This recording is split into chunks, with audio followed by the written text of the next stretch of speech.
আল্লাহ রাব্বুল আলামিন জানায় দিলেন একজন ফেরেশতা আছে যে আমাদের কথাগুলো সংরক্ষণ করে।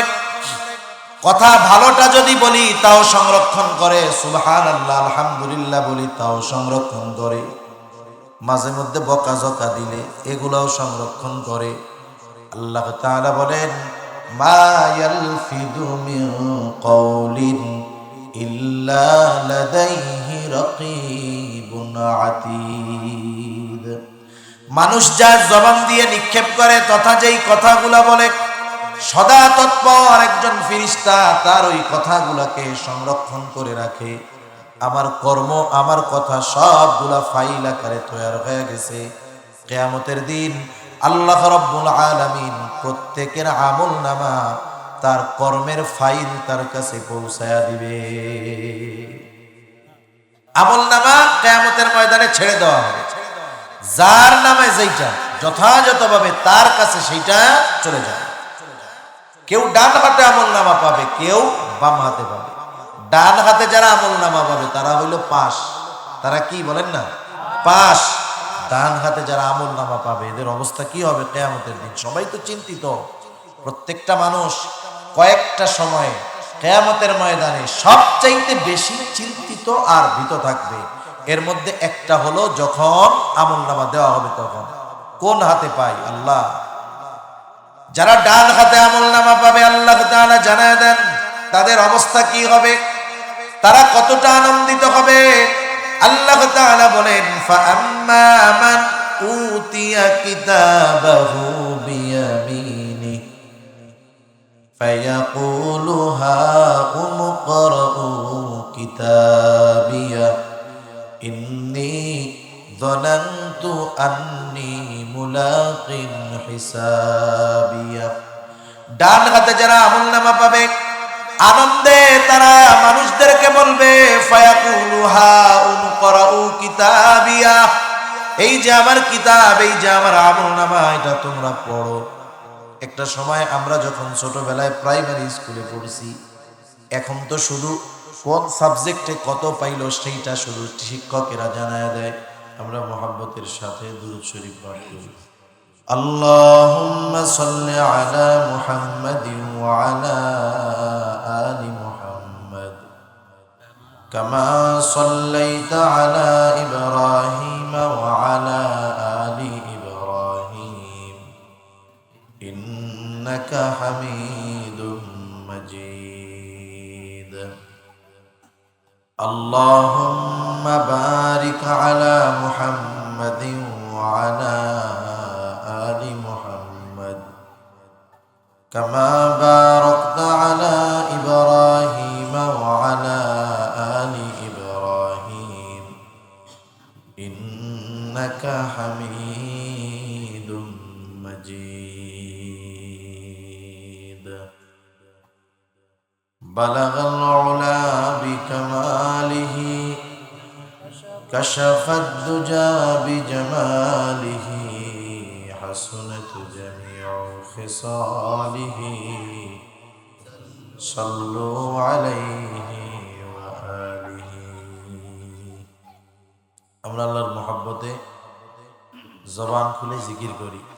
আর মেহেরবানি করে আপনারা যদি একটু সামনে এসে বসেন, মাহফিলের সৌন্দর্য রক্ষা হবে, আদবও রক্ষা হবে। আর আপনারা যারা মুরব্বীরা আছেন সামনে আসলে একটু ভালো হবে।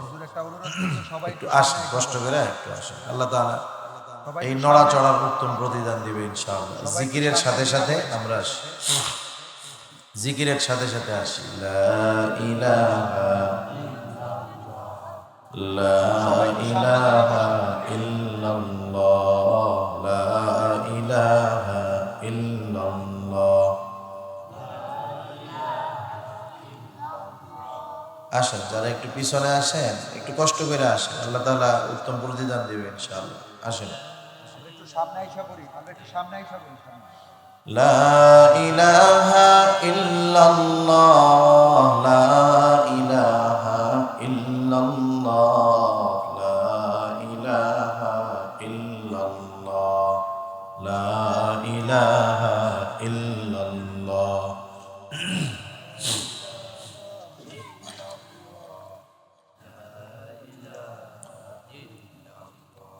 লা ইলাহা ইল্লাল্লাহ মুহাম্মাদুর রাসূলুল্লাহ সাল্লাল্লাহু আলাইহি ওয়াসাল্লাম। আলহামদুলিল্লাহ, ঐতিহ্যবাহী চাঁদপুর জেলার অন্তর্গত উত্তর রালদিয়া নুরানি হাফেজিয়া মাদ্রাসা যুব সমাজ প্রবাসী ও এলাকাবাসীর উদ্যোগে আয়োজিত আজকের এই ওয়াজ ও দোয়ার মাহফিলের সম্মানিত শ্রদ্ধেয় সভাপতি, আমন্ত্রিত ওলামায়ে কেরাম, সামনে উপস্থিত মুরব্বিয়ানে কেরাম, সমবয়সী যুবক বন্ধু, স্নেহের ছোট ভাই এবং পর্দার অন্তরালে অবস্থানরতা সম্মানিতা শ্রদ্ধেয়া মা ও বোন, দয়াময় আল্লাহ রব্বুল আলামিনের দরবারে অগণিত শুকর যে মহান মালিক আমাদের হায়াতে বরকত দিয়ে সুস্থ রেখে হাজারো মানুষের মধ্য থেকে যাচাই বাছাই করে দুনিয়ার অন্যতম দামি এক মজলিসে আসার বসার, দ্বীনি আলোচনা শ্রবণ, আমাকেও আপনাদের খেদমতে কিছু দ্বীনি কথা পেশ করবার সুযোগ যে মহান মনিব দান করেছেন, সেই মহান মনিবকে খুশি করার জন্য মহব্বতের সাথে জবান খুলে অন্তর থেকে আমরা একবার কালিমাতুশ শুকর পাঠ করি, আলহামদুলিল্লাহ। অগণিত দুরূদ ও সালাম সৈয়দুল আম্বিয়া, আশরাফুল আম্বিয়া, খাতামুল আম্বিয়া, বিশ্বনবী, শেষ নবী, শ্রেষ্ঠ নবী মুহাম্মাদুর রাসূলুল্লাহ সাল্লাল্লাহু আলাইহি ওয়াসাল্লামের উপর। আমরা যেই সময়টাতে এই জায়গায় বসছি, এটা খুবই দামি একটা সময়। কত দামি সময়! সাধারণত আমাদের দেশে অনেক জায়গায় মনে করা হয় যে ওয়াজ মাহফিল মানেই হলো এশার পরে খেয়ে দে এরপরে যাও, কিন্তু বিষয়টা এমন নয়। সময়ের উপরে নির্ভর করে না এসে গোটা মাহফিল যতক্ষণ চলে, একটা দিনই তো হয়। পরিপূর্ণ সময় যদি বসতে পারি, কোন কথা আমার আপনার জীবন পরিবর্তনের কারণ হয়ে যাবে এটা বলা যায় না। এজন্য অনেক সময় অনেক অঞ্চলে যেমন হয়, মাগরিবের পরে স্থানীয় উলামায়ে কেরাম বয়ান করেন। অনেকে মনে করে হুজুর তো আমাদের চেনা জানা হুজুর, এনার কথা না শুনলে কি হইল, পরে এসার পরে দূরের হুজুরের কথা শুনল। মূল বিষয় হলো কথা কে বলতেছে এটা দেখার কোনো সুযোগ নাই, কি বলতেছে আমাকে এইটা গ্রহণ করতে হবে, ঠিক কিনা বলেন? সেজন্য এই চিন্তা, মন মানসিকতা আমাদের মধ্যে আনার দরকার। তা যাই হোক, আমরা যারা আসতে পারছি, আমরা দামি একটা সময় দামি একটি মজলিসে বসতে পারলাম। হাদিসের ভাষায় এটা হলো জান্নাতের বাগান, তিরমিজির হাদিস। হযরত আনাস রাদিয়াল্লাহু তাআলা আনহু থেকে বর্ণিত, রাসূল আকরাম সাল্লাল্লাহু আলাইহি ওয়াসাল্লাম বলেন, তোমরা যখন জান্নাতের বাগানের পাশ দিয়ে অতিক্রম করবে, তোমরা সেখান থেকে ফল আহরণ করবা। সাহাবায়ে কেরাম জিজ্ঞাসা করলো, ইয়া রাসূলুল্লাহ, দুনিয়াতে জান্নাতের বাগান সেটা আবার কোনটা? রাসূল আকরাম সাল্লাল্লাহু আলাইহি ওয়াসাল্লাম বললেন, দুনিয়ার জান্নাতের বাগান হলো জিকিরের মজলিস। সুবহানাল্লাহ। যদিও নাম ওয়াজ ও দোয়ার মাহফিল, কিন্তু এখানে তো জিকিরও হয়। কার? আল্লাহ তাআলার জিকির হয়। সেজন্য এটা জিকিরের মজলিস, এটা দুনিয়ার জান্নাতের বাগান। আমরা দোয়া করি আশেপাশে যারা বিনা কারণে ঘুরতেছে, আল্লাহ তাআলা তাদেরকেও এই জান্নাতের বাগানে আসার বসার তৌফিক দান করুন। সেজন্য জিকিরের মজলিস, জিক্র এটা গুরুত্বপূর্ণ একটা আমল। এখানে আমরা বসে সুবহানাল্লাহ বলি, আলহামদুলিল্লাহ বলি, আল্লাহু আকবার বলি, লা ইলাহা ইল্লাল্লাহর জিকির করলাম না? হাদিসের মধ্যে আসছে আল্লাহ তাআলার কাছে 4টি বাক্য সবচাইতে প্রিয়। কয়টা বাক্য? 4টা বাক্য। কি কি? সুবহানাল্লাহ, আলহামদুলিল্লাহ, লা ইলাহা ইল্লাল্লাহ, আল্লাহু আকবার। মুখস্থ নাই, যারা মুরব্বী বা প্রাপ্তবয়স্ক আছেন, ছোটদের কথা বাদ, এরকম কেউ আছে যেটা মুখস্থ নাই? আরে মুসলমান না, অনেক হিন্দুর এগুলো মুখস্থ আছে না? আছে, অনেক হিন্দুরও আছে। এখন দেখেন, এই চারটা বাক্য কার কাছে সবচেয়ে প্রিয়? আল্লাহ তাআলার কাছে প্রিয়। এরপরে আর এক হাদিসের মধ্যে আসছে রাসূল আকরাম সাল্লাল্লাহু আলাইহি ওয়াসাল্লাম বলেন, আমার নিকটেও চারটি বাক্য সবচাইতে প্রিয়। কি সেইগুলা?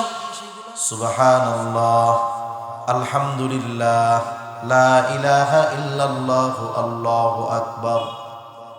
এই চারটি বাক্য আল্লাহ তাআলার কাছে সবচাইতে প্রিয়, নবীজির কাছে সবচাইতে প্রিয়। বলেন, যেটা আল্লাহ আর আল্লাহর রাসূলের কাছে সবচেয়ে প্রিয়, আমরা যদি সেটা আমাদের প্রিয় বানায় নেই, লাভ না লস?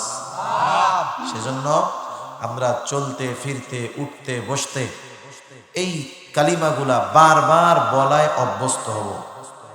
আমাদের জবানটাকে আমরা জিকিরের দ্বারা সিক্ত করব। তাহলে কি হবে? যেই জবানে জিকির জারি, সেই জবান দিয়ে মিথ্যা কথা বের হবে না, সেই জবান দিয়ে গীবত বের হবে না, সেই জবান বহু পাপের থেকে বাঁচতে পারবে। ঠিক কিনা? কারণ জবান যদি জিকিরওয়ালা জবান হয়ে যায়, লাভটা কি? রাসূল সাল্লাল্লাহু আলাইহি ওয়াসাল্লাম বলেন, তোমরা আমাকে দুইটা জিনিস হেফাজতের গ্যারান্টি দাও, আমি তোমাদের জান্নাতের গ্যারান্টি দিব। সুবহানাল্লাহ। নবীজি বলেন, একটা হলো এই দুই চোয়ালের মাঝে যেই জিহ্বা, এই জবানের হেফাজতের গ্যারান্টি দাও। আর একটা হলো লজ্জাস্থান, এই জবান আর লজ্জাস্থান হেফাজতের গ্যারান্টি দাও, আমি নবী তোমাদের জান্নাতের গ্যারান্টি দিয়ে দিব। যে কোনো অপরাধ অন্যায় শুরু হয় কিন্তু মুখ দিয়া, জবান দিয়ে শুরু হয়। যেমন যত বড় বড় মারামারি খুনোখুনি হোক, প্রথমে কিসের দ্বারা হয়? তর্কাতর্কি হয়, এরপরে হাতাহাতি হয়, এরপরে দুইজনের মধ্যে সীমাবদ্ধ থাকে না, দুই গ্রুপ মিলে মারামারি হয়, এরপরে একটা সময় খুনোখুনি হয়ে বিশৃঙ্খলা সৃষ্টি হয়। শুরু হলো কি দিয়ে? জবান দিয়ে। এই জবান যদি আমরা জিকির দ্বারা সিক্ত করে ফেলতে পারি, জবানের গুনাহ থেকে বাঁচা যাবে। আবার দেখেন, নবীজি বলতেছেন, আসল মুসলমান কে? রাসূল আকরাম সাল্লাল্লাহু আলাইহি ওয়াসাল্লাম বলেন, মুসলমানকে আল মুসলিম মান সালিমাল মুসলিমুনা মিন লিসানিহি ওয়া ইয়াদিহি। মুসলমান হলো সে যার জবান এবং হাত থেকে অপর মুসলমান নিরাপদ থাকে। এখানেও প্রথমে জবানের কথা, প্রথমে জবান দিয়ে শুরু, এরপরে হাতাহাতি হয়। সেজন্য প্রথমটা যদি কন্ট্রোল হয়ে যায়, বাকিগুলো অটোমেটিক কন্ট্রোলে চলে আসে। এজন্য আল্লাহ তাআলা আমাদের সবাইকে খাঁটি জাকের হওয়ার তৌফিক আল্লাহ দান করুন।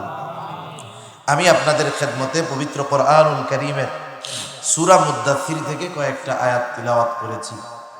আল্লাহ তাআলার কাছে তৌফিক চাই, আল্লাহ তাআলা আপনাদের খেদমতে আমাকে কিছু কথা বলার তৌফিক দেন, যে কথাগুলো আমাদের সবার দুনিয়া এবং আখিরাতের জন্য কল্যাণকর হয়। এই দুনিয়াতে আমরা আসছি, দুনিয়া থেকে চিরদিন থাকা যাবে? জন্মিলে মরিতে হবে, এটা এমন এক সত্য যেই সত্য সবাই বিশ্বাস করে। মনে করেন, এই পৃথিবীতে এখন 750 কোটির মতো মানুষ আছে।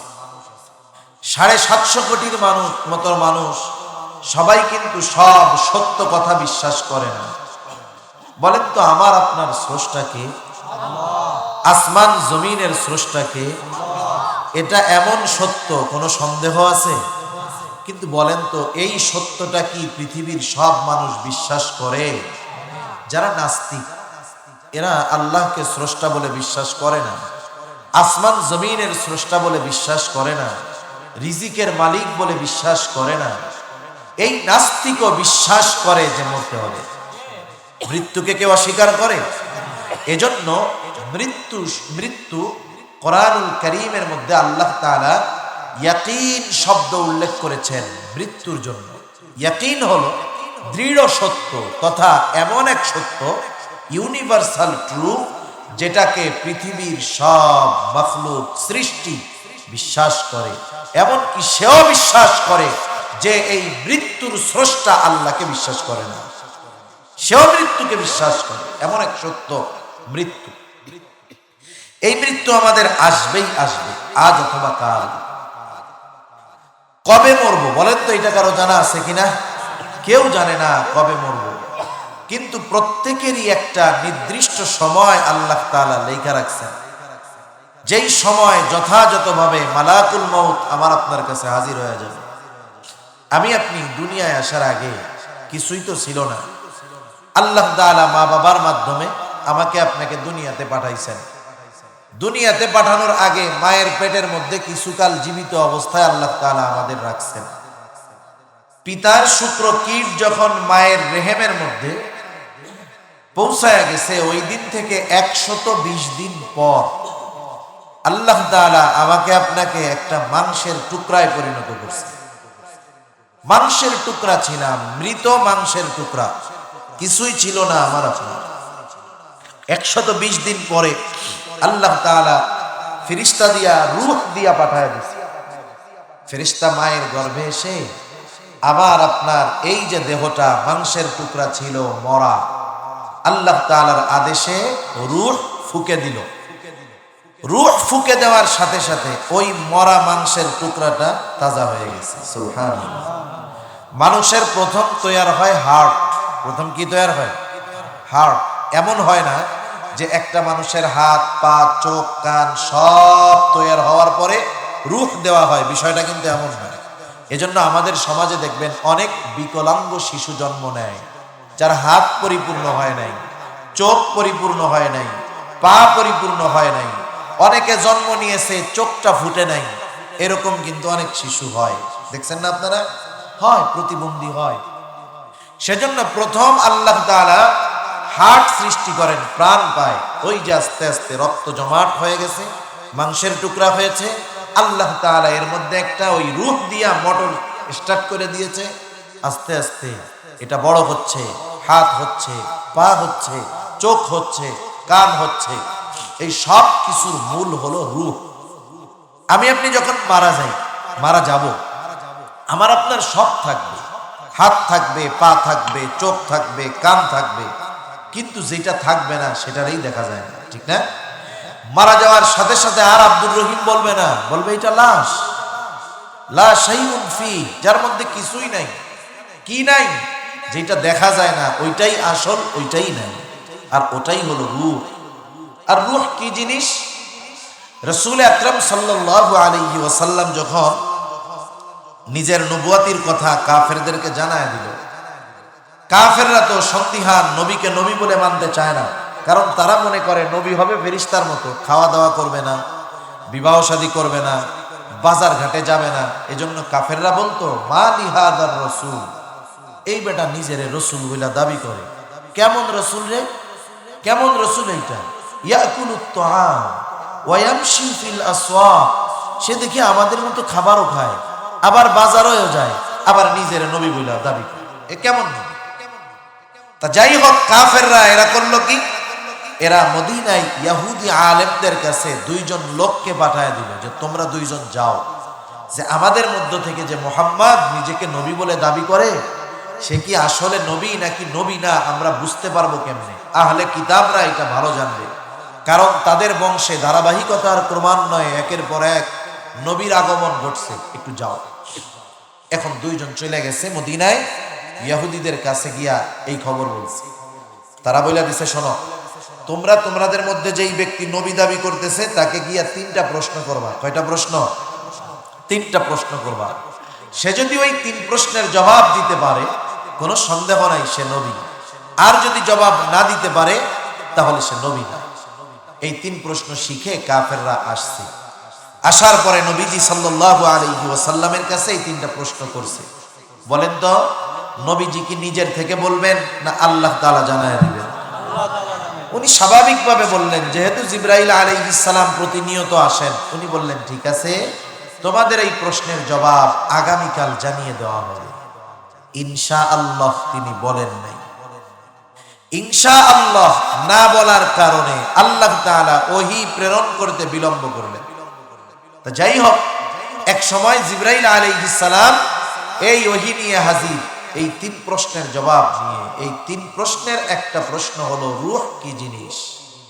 আল্লাহ তাআলা কোরআনুল কারীমের মধ্যে বলেন, ওয়ায়াসআলুনাকা আনির রূহ কুলির রূহু মিন আমরি রাব্বি ওয়ামা উতীতুম মিনাল ইলমি ইল্লা কলিলা।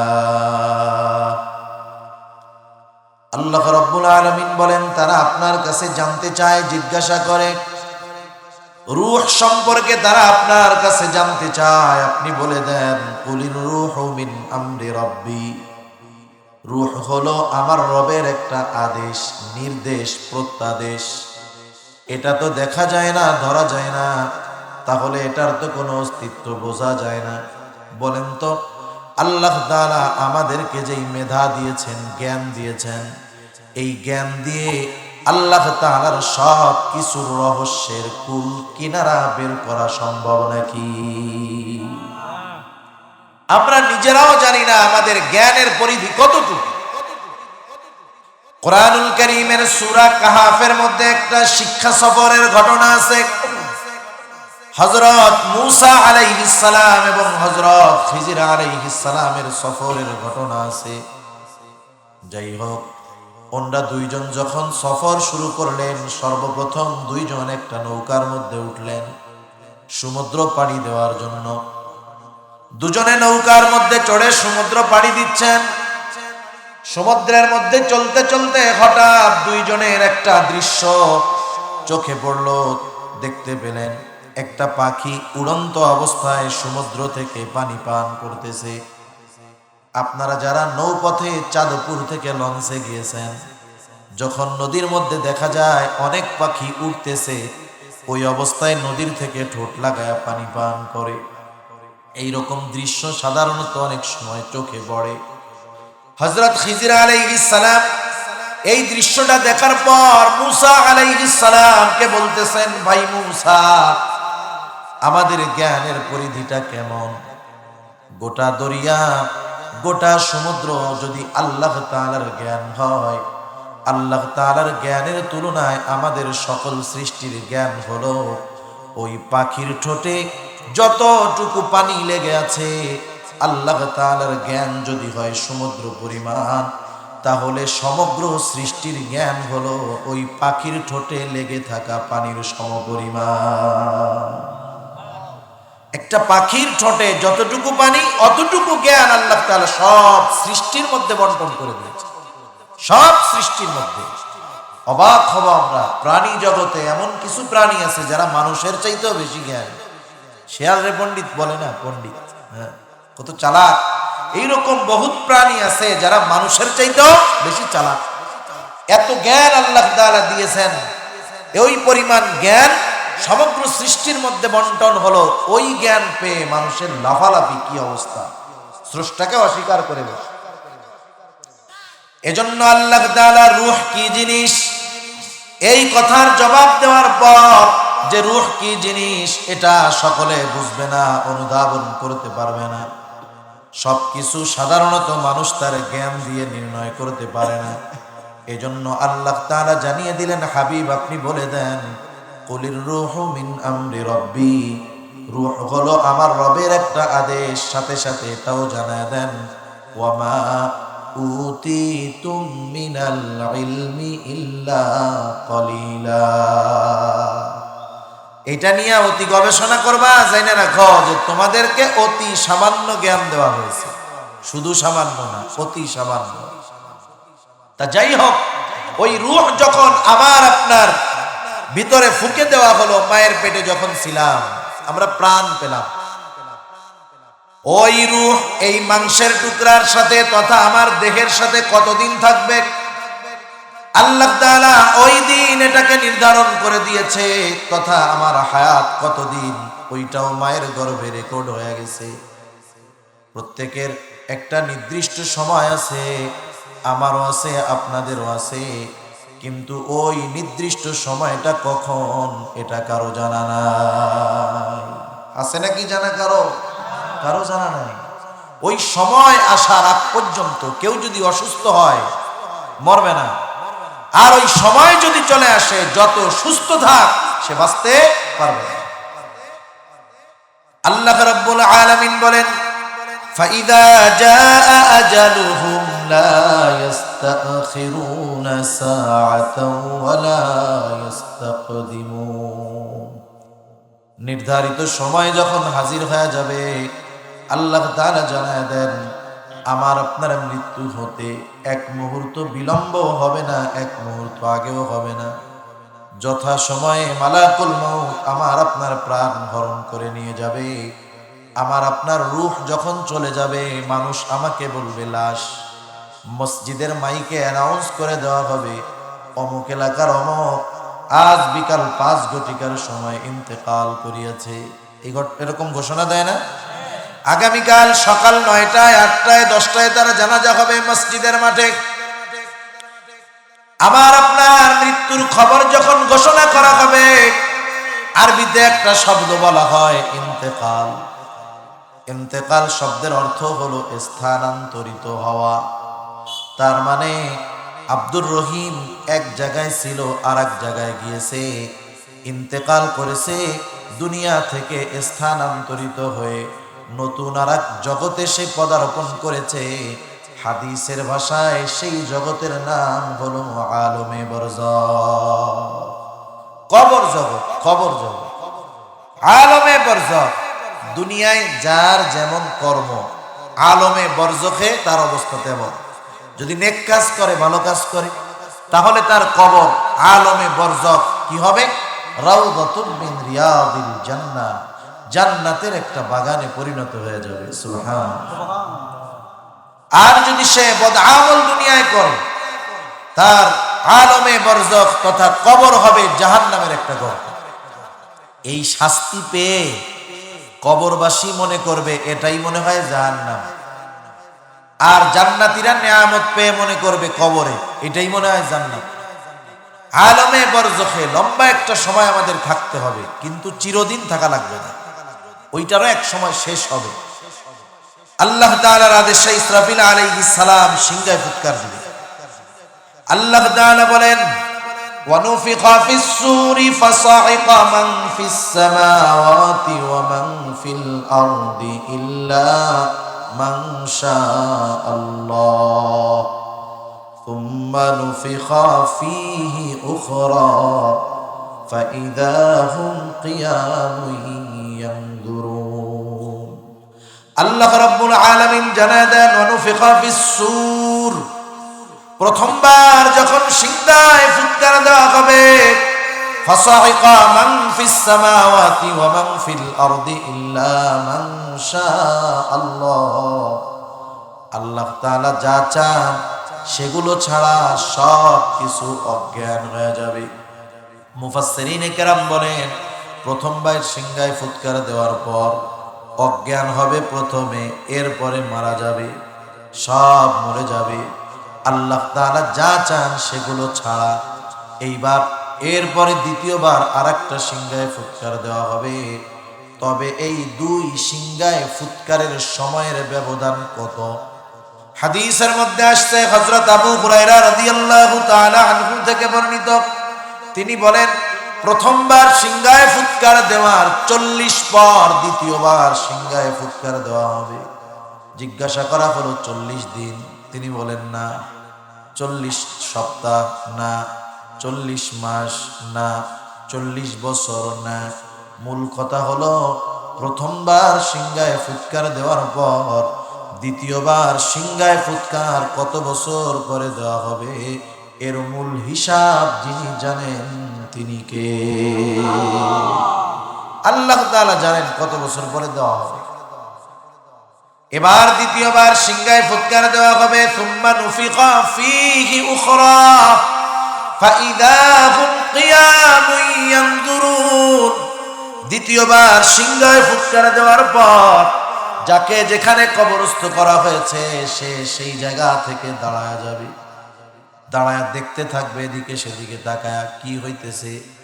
শুধু তাই না, আল্লাহ তাআলা আরেক জায়গায় বলেন, ওয়ানুফিখা ফিস সূরি ফাইযা হুম মিনাল আজদাসি ইলা রাব্বিহিম ইয়ানসিলুন।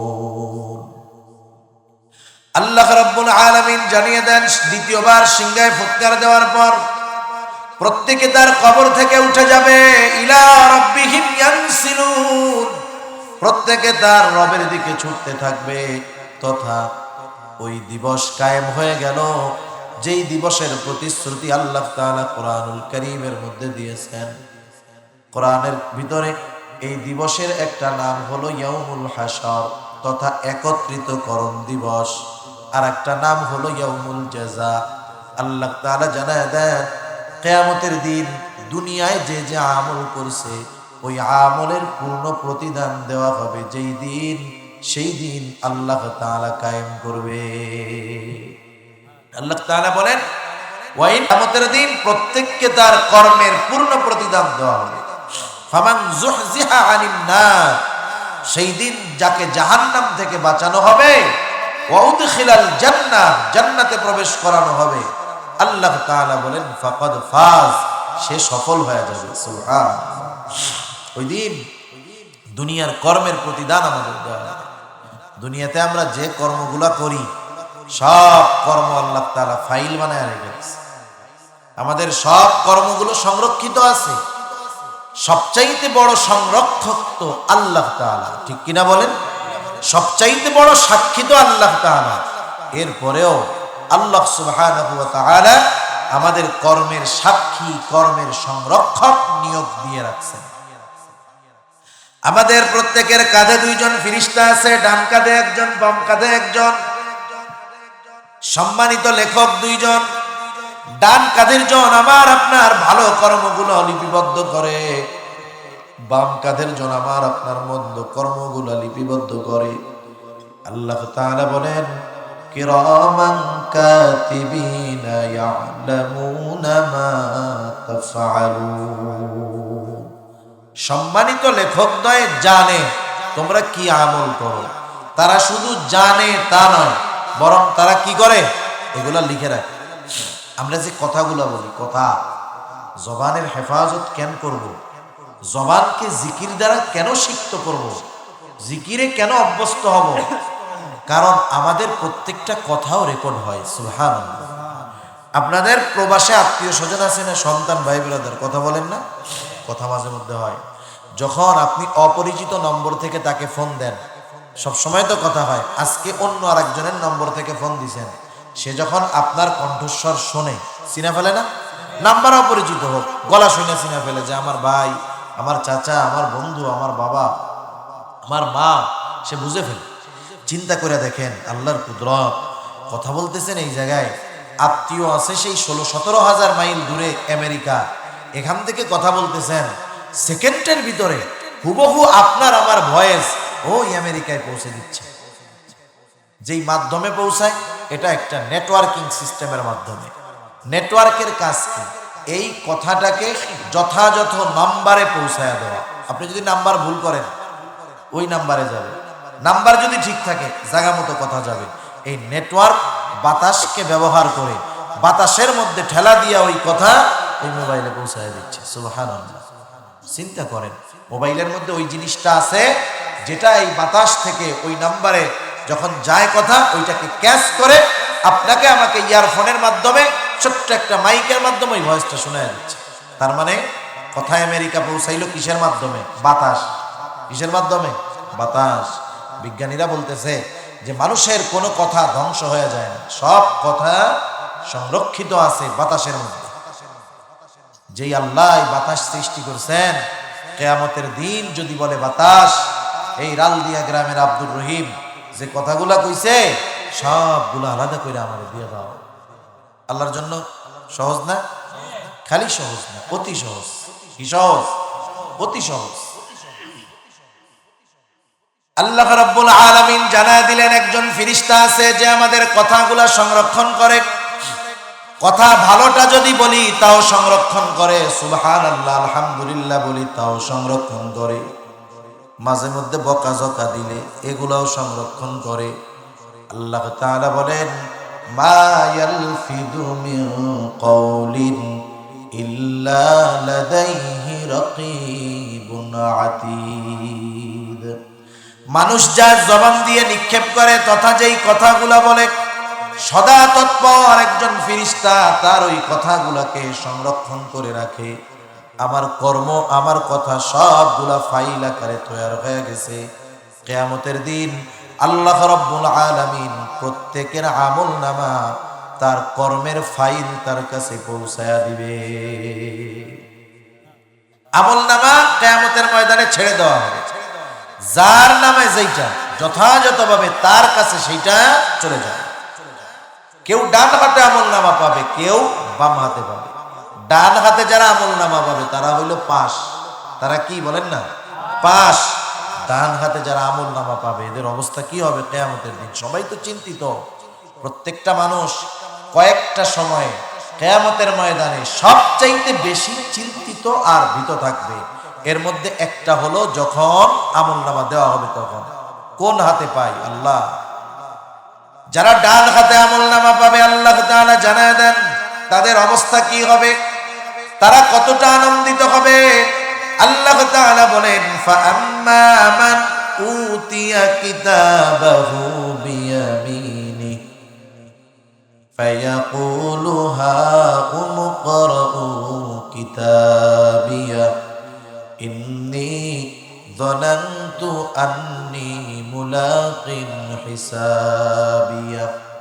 ডান হাতে যারা আমলনামা পাবে আনন্দে তারা মানুষদেরকে বলবে, ফায়াকুলু হাউম ইকরাউ কিতাবিয়া, এই যে আমার কিতাব, এই যে আমার আমলনামা, এটা তোমরা পড়ো। একটা সময় আমরা যখন ছোটবেলায় প্রাইমারি স্কুলে পড়ছি, এখন তো শুধু কোন সাবজেক্টে কত পাইলো সেইটা শুধু শিক্ষকেরা জানায় দেয়। আমাদের সময় সিস্টেম ছিল একেবারে উত্তরপত্রটা, খাতাটা আমাদের দিয়ে দেওয়া হতো। বলতো যে দেখো তোমরা কি লেখছো।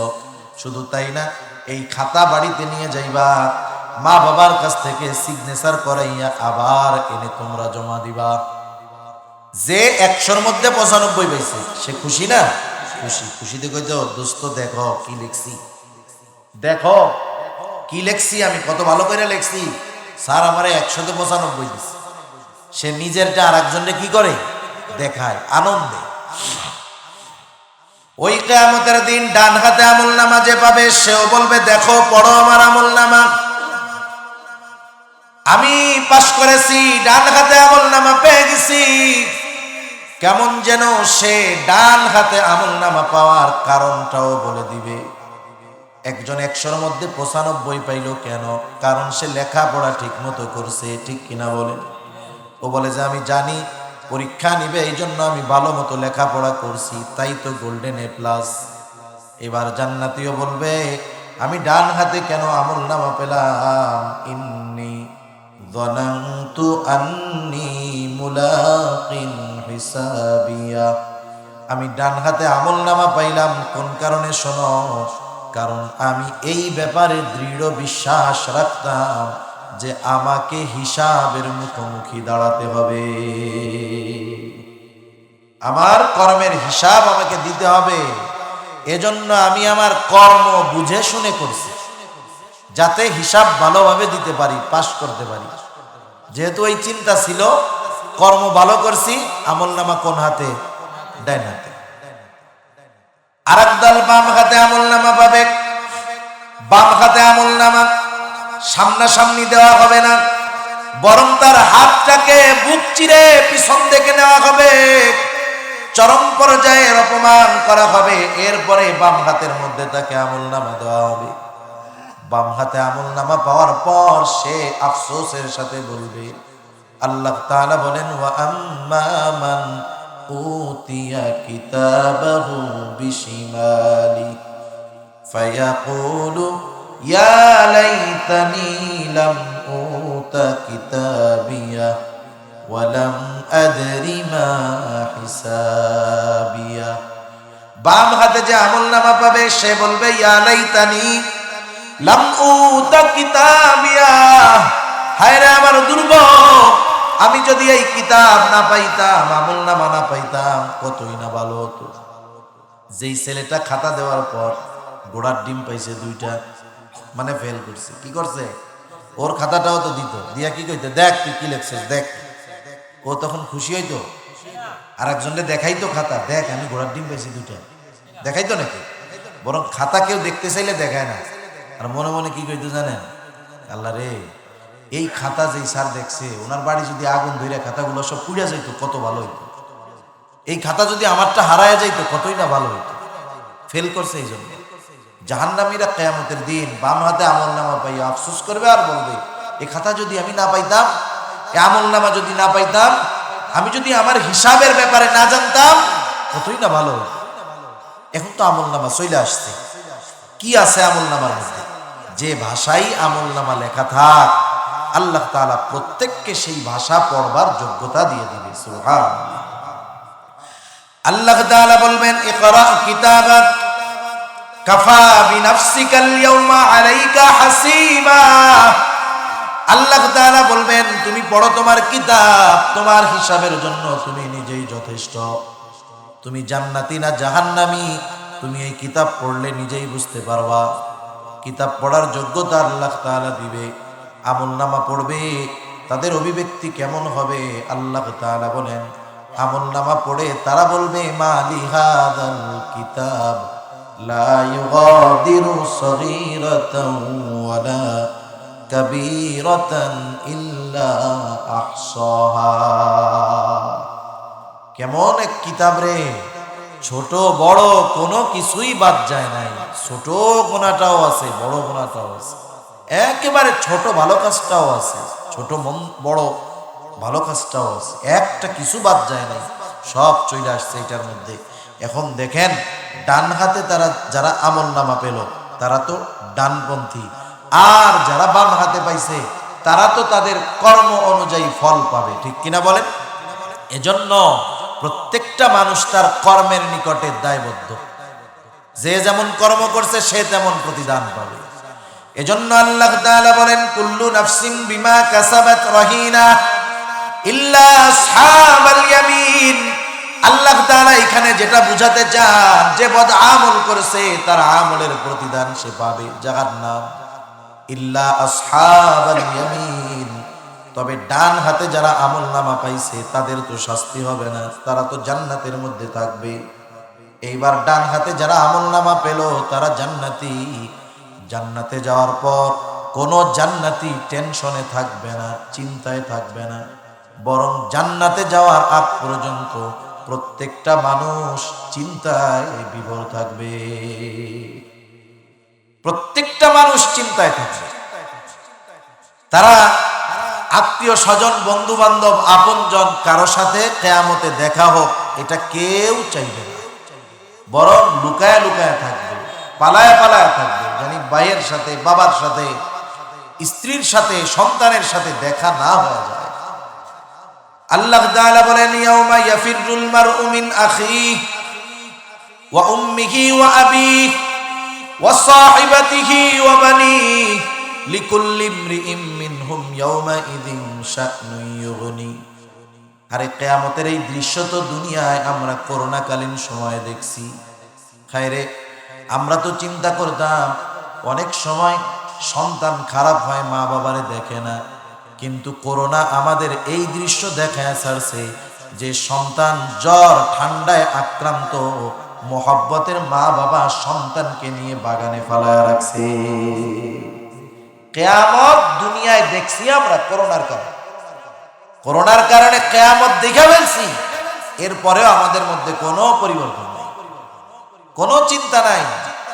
হাজারো হাজারো ঘটনা, ভাই মারা গেছে, বাপ মারা গেছে, সন্তান কাছেই বেড়ে না, খবর দিয়ে পাওয়া যায় না। দাড়ি টুপিওয়ালা মোল্লারা এই কামগুলা করছে, কত সুন্দরভাবে দাফন কাফন করছে, এরপরেও তো মোল্লাকে কত বদনাম, তাই না? তাহলে চিন্তা করে দেখেন, ওই কিয়ামতের দৃশ্য গড়ে আমরা দুনিয়াতে দেখছি, হয়তো আমরা মুখোমুখি হই নাই, কিন্তু এই দুনিয়ায় ওই ধরনের ঘটনা ঘটছে আমরা দেখছি।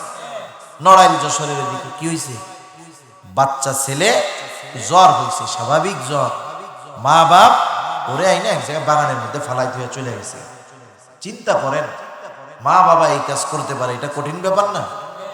কঠিন ব্যাপার। তা যাই হোক, কিয়ামতের ময়দানে সবাই চিন্তিত থাকবে, আমাদের নবীজিও চিন্তিত থাকবেন, তবে নিজের জন্য নয়, উম্মতের জন্য। সুবহানাল্লাহ, কেমন নবী! কিন্তু জান্নাতে যাওয়ার পর আর কোনো চিন্তা আছে নাকি? কিয়ামতের ময়দানে যাদের সাথে থেকে পালায়া থাকবে, জান্নাতে যাওয়ার পর সবাইকে খুঁজতে থাকবে। এক কথায় দুনিয়াতেও যাকে চিনত, বন্ধু বান্ধব ছিল, তাদেরকেও জান্নাতে গিয়া খুঁজবে। জান্নাতে গিয়ে মা বাবাকে খুঁজবে, ভাই বোন স্বামী স্ত্রী সবাইকে খুঁজবে, বন্ধু বান্ধবকে খুঁজবে, আত্মীয় স্বজন খুঁজবে। বলেন তো সবাইকে গিয়ে কি জান্নাতে পাবে নাকি? দুনিয়াতে একসাথে লেখাপড়া করছে, একসাথে চলছে, দেখা যাবে সে জান্নাতি, তার বন্ধুটা জাহান্নামী। সে খুঁজা টুইজা পাবে না। তার অন্তরে জানার কামনা, কোথায় আমার সেই বন্ধু? আল্লাহ রব্বুল আলামিন তাফসীরের মধ্যে আসছে, জান্নাতি আর জাহান্নামীদের মধ্যে দেখা ও কথাবার্তার ব্যবস্থা আল্লাহ করে দিবে। তারা পরস্পরকে দেখতে পাবে। কেমনে দেখবে? আল্লাহ দেখাবেন। সুদূর আমেরিকা বসে থাকে আমরা সব দেখি, তাই না? আর আল্লাহ তাআলা জান্নাতি আর জাহান্নামীদেরকে দেখা করাবেন পরস্পর। এটা আল্লাহর জন্য সহজ কাজ। এখন জান্নাতীরা যখন জাহান্নামে দেখবে যে ওর বন্ধু, ওর ভাই, ওর আত্মীয় একসাথে চলাচল করছে, ও জাহান্নামের কঠিন শাস্তি ভোগ করছে, এই দৃশ্য দেখা জান্নাতি আল্লাহর দরবারে কৃতজ্ঞতা প্রকাশ করবে। আল্লাহ, ওই তো আমার সেই বন্ধু, যার সাথে একসাথে ছিলাম। আপনি যদি মেহেরবানি না করতেন আমার জান্নাতে আসা অসম্ভব ছিল না। আমার তো ওর সাথে জাহান্নামেও যাওয়া লাগতে পারতো, কিন্তু আপনি দয়া করে জান্নাতে আনছেন। তার আল্লাহর প্রতি কৃতজ্ঞতা আরো বেড়ে যাবে। জাহান্নামী যখন দেখবে জান্নাতীকে, যে ওর দোস্ত একসাথে থাকছে, একই স্কুলে পড়ছে, খালি ও একটু বেশি ভালো আমল টামল করছে, ও করে নাই, ও জাহান্নামী, এখনো আফসোস করবে, হায় রে আমার বন্ধু জান্নাতের নাজ নেয়ামত ভোগ করতেছে, আমি যদি ওর সাথে অবস্থান করতাম সব সময়, তাইলে আমি আজকে জাহান্নামে যাইতাম না। আফসোসের কারণে মানুষের কষ্ট বাড়ে। আফসোসের কারণে মানুষের কি বাড়ে? কষ্ট বাড়ে। জাহান্নামীরা ওই যে জান্নাতীদের যখন দেখবে, আত্মীয় স্বজন বন্ধু বান্ধব, আফসোস বাড়বে, কষ্টের যন্ত্রণার তীব্রতা আরো বেড়ে যাবে। এবার ওই যে বন্ধু জান্নাতি, ওর তো একটু জানতে মন চায়, এরা কেন জাহান্নামে গেল? আমাদের সাথেই তো ছিল, জাহান্নামে যাওয়ার কারণ কি? তাফসীরে ইবনে কাসীরের মধ্যে আসছে, এবার আল্লাহ তাআলা তাদের সাথে তাদের কথাবার্তার ব্যবস্থা করে দিবেন। আল্লাহ তাআলা বলেন, ফি জান্নাতি ইয়াতাসাআলুনা আনিল মুজরিমিনা মা সালাকাকুম ফি সাকার। জান্নাতীরা পরস্পর জাহান্নামীদেরকে জিজ্ঞাসা করবে। আল্লাহ তাআলা বলেন, তারা তাদের কাছে জানতে চাইবে, আনিল মুজরিমিন মা সালাকাকুম ফি সাকার। মুজরিমদের কাছে, পাপীদের কাছে তথা জাহান্নামীদের কাছে জানতে চাইবে, জিজ্ঞাসা করবে, কোন জিনিস তোমাদেরকে এই সাকারে আনলো তথা জাহান্নামে আনলো, কোন কারণে, কোন জিনিসে? এইবার জাহান্নামীরা তাদের জাহান্নামে যাওয়ার 4টি কারণ উল্লেখ করবে। কয়টা কারণ? 4টা কারণ। এই 4 কারণ জাহান্নামে যাওয়ার কারণ। এখন কোন আমাদের মধ্যে যদি এই 4 কারণ থাকে, অথবা এই 4 কারণের কোন একটা থাকে, আমরা কি ওইটা ভেতরে রাখবো নাকি বাদ দিব? বাদ দিয়ে দিতে হবে, নাহলে জাহান্নামে যাওয়ার কারণ হয়ে যাবে। এবার জাহান্নামীরা জবাব দিবে, ক্বালু লাম নাকু মিনাল মুসাল্লিন। তারা বলবে, আমরা মুসল্লি ছিলাম না। 1 নম্বর কারণ, আমরা মুসল্লি ছিলাম না। কি ছিলাম না? একটু জোরে বলেন। মুসল্লি কাকে বলে? সপ্তাহে একদিন হাজিরা দিলে সে কি মুসল্লি নাকি? গ্রামে কি হয় জানি না, আপনাদের শহরে কি হয় জানেন? 7-8 তলা মসজিদ, জুমার দিন মসজিদ ভরে, ছাদ ভরে, রাস্তা ব্লক, এইদিকে হাফ কিলো, ওইদিকে হাফ কিলো। এই মসজিদে এত মুসল্লি, তার মানে এই মুসল্লিগুলা হয়তো 2, 4, 5, 10% বাহিরের, বাকি 90% মুসল্লি সব ওই মহল্লা, ঠিক না? এত মানুষ ওই দিনই আসরের সময় ওই বিশাল মসজিদের নিচের তালা ভরা তো বহুত দূর, প্রথম 3 কাতারই ভরে না। তাহলে আমাদের দেশে নিয়মিত মুসল্লি বেশি না সাপ্তাহিক মুসল্লি বেশি? সাপ্তাহিক মুসল্লি হইলে কাজ হবে না, অরিজিনাল মুসল্লি হইতে হবে। অরিজিনাল মুসল্লি কে? আরে অরিজিনাল মুসল্লি তো সে, হাদিসের মধ্যে আসছে, কিয়ামতের দিন সূর্য একেবারে নিকটে থাকবে, এত নিকটে থাকবে কোথাও কোনো ছায়া থাকবে না, জমিনটা তামা তামা হয়ে যাবে, আল্লাহ তাআলার আরশের ছায়া ছাড়া। আল্লাহ তাআলার আরশের ছায়ায় 7 শ্রেণীর মানুষ স্থান পাবে। কয় শ্রেণীর মানুষ? এর মধ্যে এক শ্রেণীর মানুষ হলো, নবীজি বলেন রাজুলুন কলবুহু মুআল্লাকুম বিল মসজিদ। এক শ্রেণীর মানুষ হলো ওই ব্যক্তি, ওই লোক যার অন্তর সর্বদা মসজিদের সাথে থাকে। সে সব সময় মসজিদের মধ্যে থাকে এমনটা নয়, বরং তার অন্তর সর্বদা মসজিদের সাথে থাকে। আপনারা একটু বুঝে জবাব দিবেন, বলেন তো যার অন্তর সর্বদা মসজিদের সাথে, আজান হলো, নামাজের সময় হলো, সে কি মসজিদের বাইরে থাকবে নাকি? খাঁটি মুসল্লি যে, তার অন্তর সর্বদা মসজিদের সাথে লাগিয়ে থাকে। নামাজের সময় হইলে তার ভালো লাগবে না। যত বুড়া হোক, ঠান্ডা হোক, যত পানি, শীতের দিন ঘুম থেকে উঠছে, নামাজের সময় মসজিদে চলে আসবে। সুবহানাল্লাহ, এটা হলো খাঁটি মুসল্লি। সাপ্তাহিক মুসল্লির কথা আল্লাহ বলেন নাই। সেজন্য আমরা কি হব বলেন? মুসল্লি। মুসল্লি কি হব? খাঁটি মুসল্লি হব, মুসল্লি হব। মুসল্লি হইলে লাভ কি? পরকালের লাভ তো আছে, জাহান্নাম থেকে বাঁচা যাবে। দুনিয়ার লাভ একটু শুনি না। আমাদের একটা বদ অভ্যাস আছে। আমাদের বদ অভ্যাস হলো, আমরা মনে করি যে শরীয়তের হুকুম আহকাম, আল্লাহ তাআলার আদেশ নিষেধ মানলে শুধু মনে হয় পরকালে লাভ, দুনিয়ায় মনে হয় কোনো লাভ নেই। এটা একটা ভুল চিন্তা ভাবনা। কেউ যদি দ্বীনের উপরে চলে, তার নগদ লাভ দুনিয়ায়। নগদ লাভ কি? দুনিয়ায় লাভ। এরপরে আসল লাভ আছে পরকালে। মানুষ যে নামাজ পড়ে না, মানুষ যে মুসল্লি না, তার একটা কারণ আছে না? সমাজের বড় একটা অংশ নামাজ না পড়ার অন্যতম কারণ তার কাজ কর্ম, ব্যবসা বাণিজ্য তথা রুজি উপার্জন। দোকানদার ব্যবসা করে, নামাজ পড়ে না, মসজিদের সাথে দোকান, মসজিদ মার্কেটে দোকান, নামাজ পড়ে না। আছে না এরকম? নামাজ পড়ো না কেন? কয় ভাই দোকান বন্ধ করতে করতে 12টা 1টা বাজে। এত বেচা কিনা, 12টা 1টায় বাসায় যাই, ঘুমাইতে ঘুমাইতে 2টা বাজে। প্রত্যেকদিন পরিশ্রম করে রাত 2টায় যদি ঘুমাই, কোন সময় ফজর শেষ টেরও পাই না। উঠি 9টা 10টার সময়।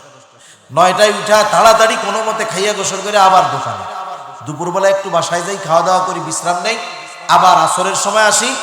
আসর, মাগরিব, এশা, এই 3 ওয়াক্ত এত পরিমাণ ক্রেতা আসে, কাস্টমার আসে, নিজেই দম ফালানোর টাইম পাই না। নামাজ পড়বো কোন সময়? এখন বলেন, তার ব্যবসার মূল মাকসাদ কি? রুজি উপার্জন, তাই না? রিজক অন্বেষণ। অনেক সিএনজি ওয়ালা, অটোওয়ালা, ইজি বাইক ওয়ালা নামাজ পড়ে না। কেন পড়ে না? ও কারণ দর্শাবে, সময় পাই না। তো দেখা যায় গাড়িতে যাত্রী আছে, কোথায় পড়বো না পড়বো সময় হয় না, এই জন্য পড়ি না। তাহলে দেখেন, ও অগ্রাধিকার দিল রুজি উপার্জনের মাধ্যমটাকে। যে কথা আমি বুঝাইতে চাই, যে দুনিয়ার বড় একটা অংশ নামাজ না পড়ার কারণ হলো রিজক অন্বেষণ করা। এবার আপনারা বলেন তো, এই রিজিকের মালিক কে? আরো জোরে, কে? নামাজ পড়ার আদেশ দিছে কে? এখন চিন্তা করেন, আল্লাহ তাআলা কি বলেন?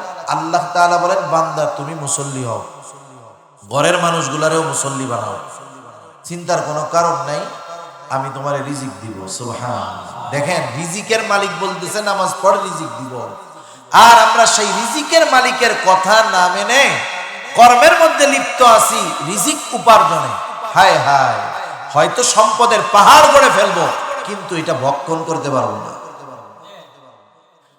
সেজন্য আল্লাহ রাব্বুল আলামিন বলেন, ওয়া'মুর আহলাকা বিস-সালাতি ওয়াসতাবির আলাইহা লা নাসআলুকা রিজকা। আল্লাহ তাআলা বলে, বান্দা তুমি তোমার অধীনস্থ যারা আছে তাদেরকে নামাজের আদেশ করো, কারণ আমার অধীনস্থ যারা আছে, আমি নিজে যেমন নিজেকে জাহান্নাম থেকে বাঁচাতে হবে নেক আমলের মাধ্যমে, আমার অধীনস্থদেরকেও নেক আমল করানোর মাধ্যমে জাহান্নাম থেকে বাঁচানোর চেষ্টা করতে হবে। আমি একা নামাজ পড়লে হবে না, একা দ্বীনের উপরে চললে হবে না, কারণ আল্লাহ তাআলাই বলেন, ইয়া আইয়ুহাল্লাযীনা আমানু কু আনফুসাকুম ওয়া আহলিকুম নারা। আল্লাহ তাআলা বলেন, হে ঈমানদারেরা, নিজে জাহান্নামের আগুন থেকে বাঁচাও, তোমার অধীনস্থদেরকে জাহান্নামের আগুন থেকে বাঁচাও। তাহলে ঈমানদার জাহান্নাম থেকে বাঁচবে নেক আমলের মাধ্যমে। বলেন তো, সেই নেক আমল একা করলে হবে নাকি অধীনস্থদেরকেও করাতে হবে? নিজেও করাতে হবে, অধীনস্থদেরকেও করাতে হবে। এখন বলেন, মুসল্লি একা হলে হবে না ঘরকেও বানাতে হবে? সেই জন্য নামাজি আমাকেও হতে হবে, আমার স্ত্রী সন্তান তাদেরকেও নামাজি বানাতে হবে। কার আদেশ? আল্লাহর আদেশ। অনেক বাপ আছে ফজরের সময় দরজা গেট খুব আস্তে করে খুলে। কেন? বলে ছেলেটা রাত 3টা পর্যন্ত লেখাপড়া করছে, 2 দিন পরে পরীক্ষা, দরজা খোলার আওয়াজে যদি ঘুম ভাঙা যায় কষ্ট হবে, পরীক্ষায় ভালো করতে পারবে না। কত মহব্বত না বাপের। এই যে বাপ যে সন্তানরে আরামে ঘুম পাড়াইয়া আসলো, নিজে নামাজে গেল, কেমন জানি আরামে ঘুম পাড়ায় নাই, জাহান্নামে শোয়াই রাখছে। যদি আসলে মায়া মহব্বত থাকতো ডাক দিয়া উঠাইতো, না উঠলে পিটাইতো, পানি ছিটাই দিত। এ দায়িত্ব আমাদের। সেজন্য আল্লাহ তাআলা বলেন, নিজে নামাজ পড়ো, ঘরের মানুষদেরকে নামাজের আদেশ করো। তাইলে কি হবে? আল্লাহ তাআলা বলেন, ওয়া'মুর আহলাকা বিস-সালাতি ওয়াসতাবির আলাইহা লা নাসআলুকা রিজকা। আল্লাহ তাআলা বলেন, তুমি তোমার আহল পরিবারকে নামাজের আদেশ করো, তুমিও তার উপরে অটল থাকো। আল্লাহ তাআলা কেমন যেন বলে, বান্দা আমি তো তোমাদের কাছে রিজিক চাই না, বরং তুমি আর তোমার ঘরের মানুষ যদি নামাজি হয়ে যায় লাভটা কি? আল্লাহ তাআলা বলেন, নাহনু নারযুকুকা, আমি আল্লাহ তাহলে তোমাদের রিজিক দিয়ে দিব। হায় হায়, নামাজ না পড়া, নামাজ পড়ে না রিজিক উপার্জন করতে গিয়া, আর আল্লাহ বলে নামাজ পড়ো আমি রিজিক দিব। এখন বলেন, আমরা মুসল্লি হব না হব না? একা হব না সবাইকে বানাবো? সবাইকে আমরা মুসল্লি বানাবো। ঘরের মানুষদেরকে নামাজের আদেশ করব, নিজেরা পড়বো। বাচ্চা কাচ্চা ছেলে পেলে নাতি নাত করে যেগুলো আছে একেবারে গেদা টানা আর কি, যেটা প্রস্রাব পায়খানা করে দেয়, এগুলো না, ওদেরকে নিয়ে আসবো। কারণ নবীজি বলেন, তোমাদের সন্তানদের যখন 7 বছর বয়স হবে নামাজের আদেশ করো। 10 বছর হয়েছে নামাজ পড়ে না, এটার পিটানি লাগাও। সেজন্য মুসল্লি হতে হবে। 2 নাম্বার আর একটা বিষয় বলার দরকার। দেখেন নামাজ কত গুরুত্বপূর্ণ মুসল্লি হওয়া, কারণ নামাজি হলো দ্বীন প্রতিষ্ঠাকারী। রাসূলুল্লাহ সাল্লাল্লাহু আলাইহি ওয়াসাল্লাম বলেন, আস-সালাতু ইমাদুদ্দীন, মান আকামাস সালাতা ফাকাদ আকামাদ-দ্বীন ওয়া মান তারাকাহা ফাকাদ হাদামাদ-দ্বীন। নামাজ হলো দ্বীনের স্তম্ভ, যে নামাজ পড়লো সে দ্বীন কায়েম করলো, দ্বীন প্রতিষ্ঠা করলো, আর যে নামাজ ছেড়ে দিল সে দ্বীন ধ্বংস করলো। প্রত্যেকটা বেনামাজি দ্বীন ধ্বংসকারী, প্রত্যেকটা বেনামাজি কি? দ্বীন ধ্বংসকারী। আর মুসল্লি নামাজি সে দ্বীন প্রতিষ্ঠাকারী। একটু বলেন তো, আপনার ঘরে যদি এমন কেউ থাকে, আপনি নামাজি মানুষ, সে ইসলামের ক্ষতি করে, আপনি তারে খাওয়াইবেন? আপনার সন্তান আপনার ঘরে নামাজ না পড়ে দ্বীন ধ্বংস করতেছে। আপনার মেয়ে আপনার তত্ত্বাবধানে আপনারটা খেয়ে নামাজ পড়ে না, দ্বীন ধ্বংস করতেছে। আপনার স্ত্রী আপনার অধীনস্থ, নামাজ পড়ে না, দ্বীন ধ্বংস করতেছে। আপনি মনে করছেন আপনি পয়সা যাবেন একা নামাজ পড়া? তা হবে না। কিয়ামতের দিন আল্লাহ না করুন ওরা যদি জাহান্নামী হয়, আপনি আমি যদি জান্নাতীয় হই নামাজ পড়া নেক আমল কইরা, আমাদের জান্নাতে যাওয়ার সবচাইতে বড় বাধা আমার অধীনস্থ লোকরা হয়ে দাঁড়াবে। এজন্য নিজে মুসল্লি হব, ঘরের মানুষদেরকেও কি বানাবো? মুসল্লি বানাবো। 2 নাম্বার, জাহান্নামীরা জাহান্নামে যাওয়ার কারণ হিসাবে বলবে, ওয়ালাম নাকুনু তুইমুল মিসকিন, আমরা মিসকিনদেরকে খানা খাওয়াইতাম না, মিসকিনদেরকে খানা দিতাম না। সাধারণভাবে খানা খাওয়ানো এটা ফজিলতের কাজ। রাসূল আকরাম সাল্লাল্লাহু আলাইহি ওয়াসাল্লামের কাছে একজন আসছে, আয়েশা জিজ্ঞাসা করতেছে, আইয়ুল ইসলামি খাইর, ইসলামের মধ্যে সর্বোত্তম কাজ কোনটা? নবীজি সাল্লাল্লাহু আলাইহি ওয়াসাল্লাম ছিলেন উম্মতের রূহানি ডাক্তার। এই জন্য একই প্রশ্ন দেখা যাইতো একাধিক ব্যক্তি করছে, কিন্তু অবস্থার আলোকে তিনি এক একজনকে এক এক রকম জবাব দিতেন। এই লোকের প্রশ্নের জবাবে নবীজি বললেন, তুতঈমুত তাআম ওয়া তাকরাউস সালাম আলা মান আরাফতা ওয়া মান লাম তারিফ, তুমি মানুষকে খানা খাওয়াইবা, আর পরিচিত অপরিচিত সবাইকে বেশি বেশি সালাম দিবা। তাহলে খানা খাওয়ানো সাধারণভাবে ফজিলতের কাজ।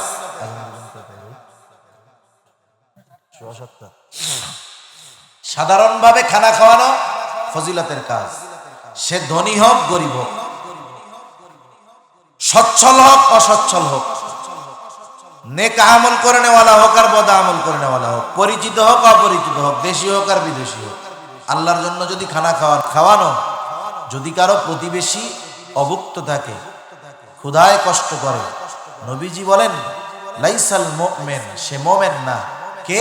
যে পেট ভরে খায়, তার প্রতিবেশী অভুক্ত, নবীজি বলেন সে মুমিন না। তাহলে খানা খাওয়ানো কত ফজিলতের কাজ। কিছু কিছু বিষয় তো, কিছু কিছু সময় তো এটা সাধারণ ফজিলতের কাজ না, এটা ঈমান বাঁচানোর কারণ হয়ে দাঁড়ায়, ঠিক কিনা বলেন? সেজন্য খানা খাওয়ানো ফজিলতের কাজ। তবে খানাটা কার জন্য খাওয়াইতে হবে? আল্লাহর জন্য, দুনিয়ার স্বার্থের জন্য হয়। আমাদের দেশে এক সময় গ্রাম অঞ্চলে দেখছি, মুরব্বীদের দেখছি, তো এক সময় দেখতাম মুরব্বীদেরকে যদি কেউ দাওয়াত না দিত, আত্মীয়তার সম্পর্ক আছে, দাওয়াত দেয় নাই, তাও আত্মীয়, ডিরেক্ট আত্মীয় না, একটা হলো আপন খালাতো ভাই, ফুফাতো ভাই, মামাতো ভাই। আত্মীয় কেমনে হইতো? ওনার খালাতো ভাইয়ের চাচাতো ভাইয়ের মামাতো ভাইয়ের ফুফাতো ভাইয়ের চাচাতো ভাই, এখন ওনারও হয়েছে খালাতো ভাই, কয় প্যাচ দিয়ে। এত দূরের আত্মীয়র খবর এখনকার জামানায় কেউ রাখবো? অথচ আগের আমলের মুরব্বীদের কিন্তু এই ধরনের সম্পর্ক ছিল। একটু কোনো মতে আত্মীয়তার সম্পর্ক পাইলে হয়েছে, তাদের সাথে একটা হৃদ্রতা, ভালোবাসা ছিল, সম্পর্ক ভালো থাকতো, আসা যাওয়া থাকতো, যাওয়া আসা থাকতো, তারাও গেলে খুশি হইতো, এরাও আসলে খুশি হইতো। আর এখনকার জামানায় কি হয়েছে জানেন? আপন মেহমান দেখলেই মুখ শুটকির মতো হয়ে যায়। মেহমান দেখলে কি হয়? মুখ শুকায়া যায়। যাই হোক, এখন বিবাহের দাওয়াত দেয় নাই, ওই কত দূরের আত্মীয় বেজার হয়ে যাইতো, রাগ হয়ে যাইত যে আমার সাথে এত সম্পর্ক, আমারে বিবাহের দাওয়াত দিল না, অভিমান করতো আর কি। রাগ হইয়া ওর বাড়ি যাবো না, ওর বাড়ি খাওয়া দাওয়া নাই, রাগ হইতো, আসলেও কথা বলতো না। কত তেল তুল মাইরা মুরব্বীদেরকে অভিমান ভাঙানো লাগতো। তার মানে মানুষ আগে দাওয়াত না দিলে কষ্ট পাইত, এটা ছিল মনের কষ্ট। আর এখন দাওয়াত দিলে কষ্ট পায়, টাকার কষ্ট। চিন্তা করে দাওয়াত দিছে, কমিউনিটি সেন্টারে যদি খাওয়াই তো কাম সারা, দরজা তো একটা ছাড়া আর নাই, খাইয়া দেয়া পালাইবা কোন জায়গায়? টাকা 1000 এরকম দেওয়া যায় এই জামানায়? এজন্য এই দাওয়াতের এক বিজনেস হয়ে গেছে আমাদের দেশে। কি করবে? চিন্তা করে 250 লোকের দাওয়াত দিছি, যাকে দাওয়াত দিছি, এই জামানায় কেউ 1000 টাকার কম দেয়?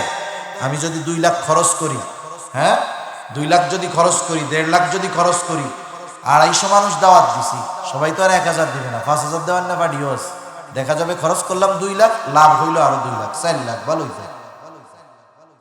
এই যে দাওয়াতের পদ্ধতি, এক মুসলমানের উপরে আর এক মুসলমানের যেই হকগুলো আছে, একটা হক হলো দাওয়াত দিলে দাওয়াত কবুল করা। কিন্তু আমি যদি কোনো ব্যাপারে নিশ্চিত থাকি যে আমারে দাওয়াত দিচ্ছে শুধু খাওয়ানোর লাগে না, টাকার লাগে, এই দাওয়াত যদি কবুল না করে কোনো সমস্যা নেই। কথা বোঝা গেছে তো? এই দাওয়াত কবুল না করলে কোনো সমস্যা নাই। তা যাই হোক, সাধারণভাবে যদি কেউ খানা খাওয়ায় আল্লাহর জন্য বড় ফজিলত। আমাদের তো একটা অভ্যাস আছে, আমরা মানুষের উপকার করলে, খাওয়াইলে আশা করি তার কাছ থেকে রিপিট আর একটা ভালো কিছু আমি পাবো। কমপক্ষে যদি ভালো কিছু নাও পাই, আফসোস অনেক সময় করি, দেখ ওর এই কাজটা করে দিলাম, আমার একটু ধন্যবাদও দিল না।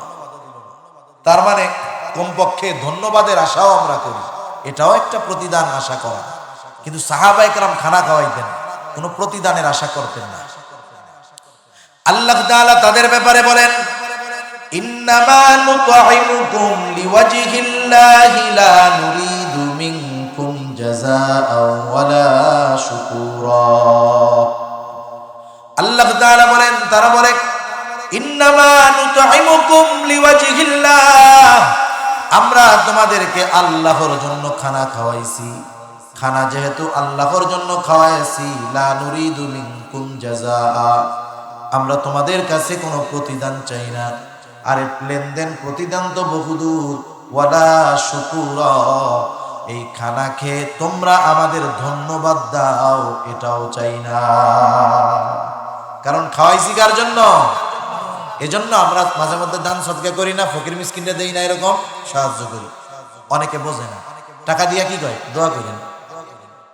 টাকা দিয়া কি বলে? দোয়া করেন। আপনি দোয়া চাবেন না, আপনি 2 টাকা 5 টাকা 10 টাকা যা পারেন দিয়া দিবেন। কার জন্য? আরে ওর কাছে আমি প্রতিদান চাবো কেন? প্রতিদান কার কাছে চাই? আরে দিছি আল্লাহর জন্য। আমি যদি নাও চাই, আল্লাহ দিবেন কি দিবেন না? এজন্য কোন নেক আমল যদি কারো জন্য করি, খাওয়াইছি, কিছু সাহায্য করেছি, দান সাদকা করছি, আমি প্রতিদান আশা করব আল্লাহর কাছে। যাকে খাওয়াইছি, যাকে দিয়েছি, তার কাছে আমরা কোনো কিছু আশা করব না। আমরা তো আশা করা বহুত দূর। খোটা মারি, খোটা বুঝেননি? খোটা, খোটা চিনে? খাওয়াইয়া কয় একটু যদি ওর সাথে একটু মনোমালিন্য করে, হ্যাঁ কত খাওয়াইছি তোমারে, ওই যে সেই দিনে তো খাওয়াইলাম।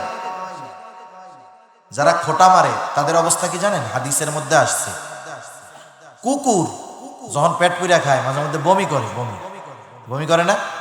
ওই বমি কিন্তু কুকুর আবার খায়। যারা দান কইরা খোটা দেয়, খাওয়াইয়া খোটা দেয়, তারা ওই কুকুরের মতো। আমি বলি নাই, এই কর্মটা কুকুরের ওই কর্মের মতো, নবীজি বলছে। সেজন্য আমরা যখন কাউকে খাওয়াবো, কিছু দিব, কার জন্য একটু বলেন না? খোটা তো দিবই না। খোটা দিলে কার সাথে তুলনা করা হইল? কোন কর্মের সাথে তুলনা করা হইল? নবী জানায় দিয়েছেন, কুকুর যেমন উগরাইয়া ওই উগরানো বমি আবার খায়, যারা দিয়ে খাওয়ায়া খোটা দেয় তারা ওই কর্মের মতো কর্ম করে। সেজন্য আমরা মিসকিনদেরকে খানা খাওয়াবো।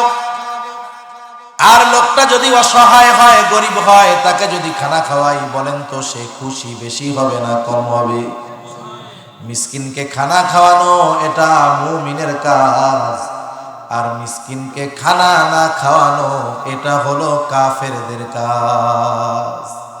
কাফেররা মিসকিনদেরকে খানা নিজেরাও দিত না, অপরকেও দিতে দিত না, নিরুৎসাহিত করত। আর খানা খাওয়ানো মুমিনের কাজ। যারা মিসকিনদের খানা খাওয়ায়, আল্লাহ তাআলা জানায়া দিয়েছেন তাদের রিজিক আল্লাহ প্রশস্ত করে দেয়।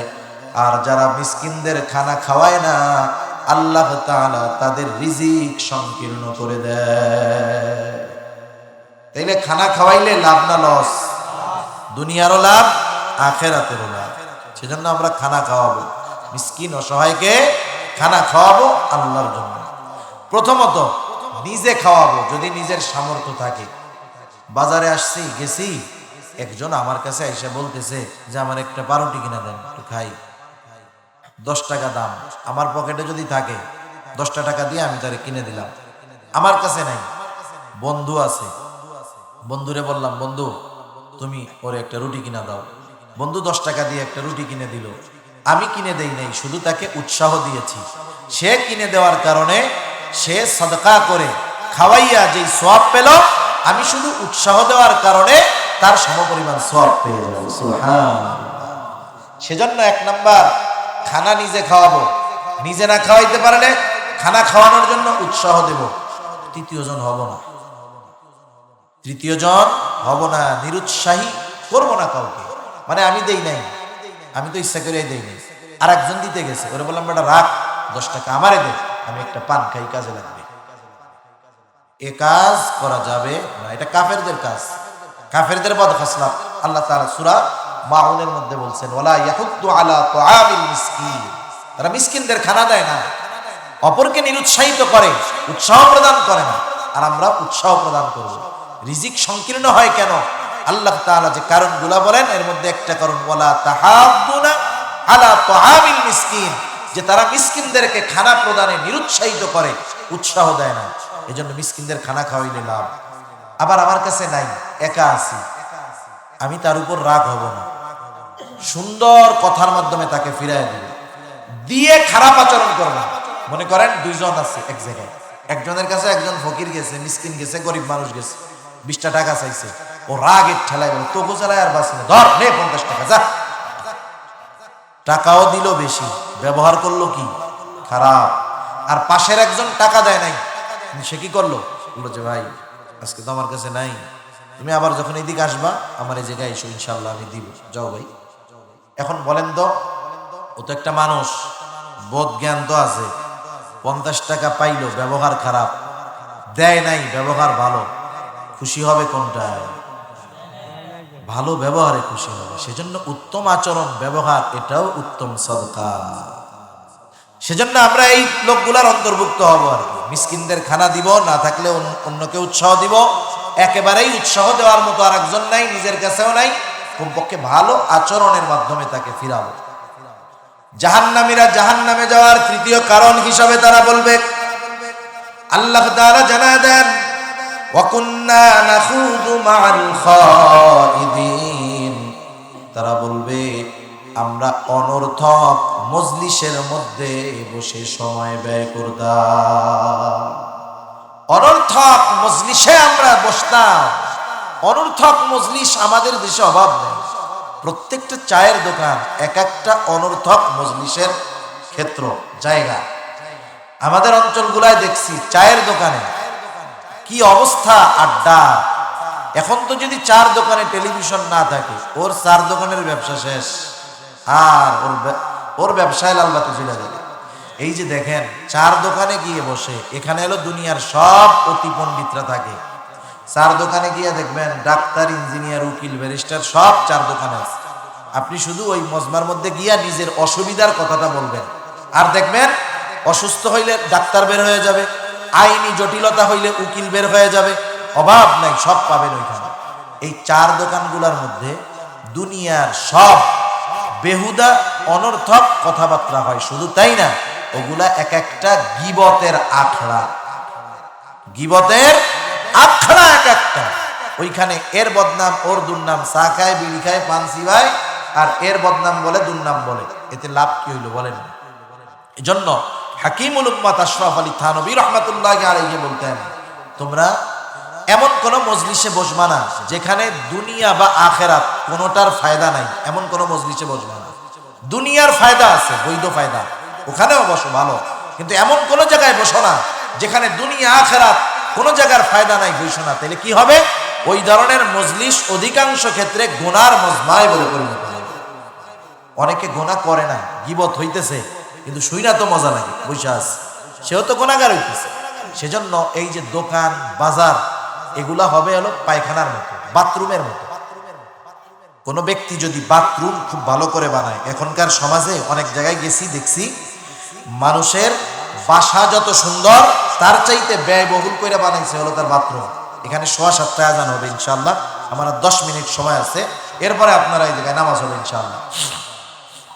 অনেক জায়গায় গেছি, দেখছি ওর বাসা যা বানাইছে, বাসার চাইতে ওর বাথরুম ভালো। প্রশংসা করছি, ভাই বাথরুমটা তো খুব সুন্দর ডেকোরেশন। বলতেছে, হুজুর আমার বাসার ফ্লোরের টাইলস হইল 100 টাকা, 90-95 টাকা স্কোয়ার ফিট, আর বাথরুমের মধ্যে যেটা দিছি হুজুর খসখসা, দেখছেন না, এটা স্লিপ করবে না, ওই জায়গায় সাবান দিয়া দিলেও স্লিপ করবে না। আমার 1 স্কোয়ার ফিট বাথরুমের টাইলস 500 টাকার উপরে না। দেয়ালে দিছি আমার বাসারগুলো কম দামি, বাথরুমের মধ্যে দামি ডিজাইনওয়ালা দিয়েছি, ডেকোরেশন বানাইছি, এত সুন্দর বাথরুম, অন্যরকম লাইট ফিটিং। এখন বলেন তো, যেই লোক এত খরচ কইরা স্পেশাল ভাবে বাথরুম বানাইলো, ও কি চিন্তা করবে যে এত টাকা দিয়া বাথরুম বানাইলাম, হায় হায়, তাইলে এইবার 2-4 দিন কম্বল গায়ে দিয়া বাথরুমের মধ্যে ঘুমজাম? ঘুমাবে বাথরুমে? ঘুমাবে না তো। ওর যখন জরুরত, প্রয়োজন আসবে, তখনও বাথরুমে যাবে। বাথরুমে গেছে, 5 মিনিটে জরুরত শেষ, ও কি চিন্তা করবে যে 5 লক্ষ টাকা খরচ করে বাথরুম বানাইলাম, ডেলি মাত্র 5 মিনিট বসি, আজকে 5 মিনিটে বাথরুম ওজোর শেষ, আরো আধা ঘন্টা আমি আরাম করে এই জায়গায় বসে থাকবো? থাকবে? প্রয়োজন শেষ হইলে, প্রয়োজন না আসলে ঢুকবে না, শেষ হলে থাকবে না। অথচ বাথরুম কত সুন্দর করে বানাইছে। বাজারটারে ঠিক যদি এরকম মনে করতে পারি, বাথরুম, পানের দরকার, পান খান, আপনি পানটা কিনে নিয়ে চলে আসেন, বাসায় এসে খান। ঠিক আছে, বাসায় চা খাওয়ার ব্যবস্থা নাই, খাইতে হবে ওই জায়গায়, এক কোনায় বৈশা খাইয়া আপনি চলে আসেন, প্রয়োজন সেরে চলে আসেন। যখনই বাজারের মধ্যে মানুষ সময় দেওয়া শুরু করবে অকারণে, তখন কি হবে? এই গুনার মজলিসগুলার সাথে সে জড়াবে, আর এই মজলিসগুলা তার জাহান্নামে যাওয়ার কারণ হয়ে যাবে। সেজন্য এই অনর্থক মজলিস থেকে বেঁচে থাকার দরকার। থাকা যাবে না ইনশাআল্লাহ। আপনার সময় কাটে না। অনেকে বলে স্যার দোকানে কেন বসে থাকে, সময় কাটে না। ওনারে জিজ্ঞেস করেন, কোরআন শরীফ এই বছর কয় খতম দিয়েছেন? উনি বলবে যে আমি 5 সূরার বেশি পারি না, অথচ কোরআন শরীফ পড়তে পারে না। এত সময়, বুড়াকালে একটু কোরআন শিখেন, অনেকে বলে যে বুড়া হয়ে গেছি, শিখবো কেমনে? নবীজির কাছে যারা ঈমান আনছেন সব তো এই যে এইগুলো গোলামানের মতো গোলামান ছিল, সব গোলামান ছিল, বৃদ্ধ বৃদ্ধ মানুষ ছিল। শুধু যে আরবি ছিল তা না, অনারবি লোকও তো ছিল। বুড়াকালে ঈমান আনছে, কোরআন শিখছে, নামাজ শিখছে। হায় হায়! আর আমাদের দেশের মানুষ এরা কি করে? একটু বুড়া হয়ে গেছে, বৃদ্ধ হয়ে গেছে, অতীতে শিখতে পারে নাই ভিন্ন কথা, এখন সুযোগ আছে, সময় আছে, শিখতে চায় না। আপনারা যদি আপনাদের ইমাম সাহেবের কাছে কোরআন শিখতে চান, উনি বলবে যে আমার টাইম নাই, আমি কোরআন শরীফ পড়াইতে পারবো না। বলবে? বলবে না। অথচ দেখেন সময় আছে, এই সময় আমরা দিন শিখতেছি না। আপনার সময় আছে, আরে তাবলিগে চলে যান না, তখন কত কাজ বাইর হয়ে যায়। আর এমনি সময় চার দোকানে বৈশা খালি আড্ডা দেয়। পোলা বিদেশ থেকে টাকা পাঠায়, সকালবেলা কোনো মতে ঘুম থেকে ওইটা দুইটা জোহর পইড়া বাইর হয়, আর রাত 12টার সময় ঘরের মধ্যে ফিরে। এত সময়, এগুলো জাহান্নামে যাওয়ার কারণ হবে। এজন্য যুবক ভাই যারা আছেন, আপনারাও অনর্থক মজলিসের মধ্যে সময় ব্যয় করেন। মুরব্বীরা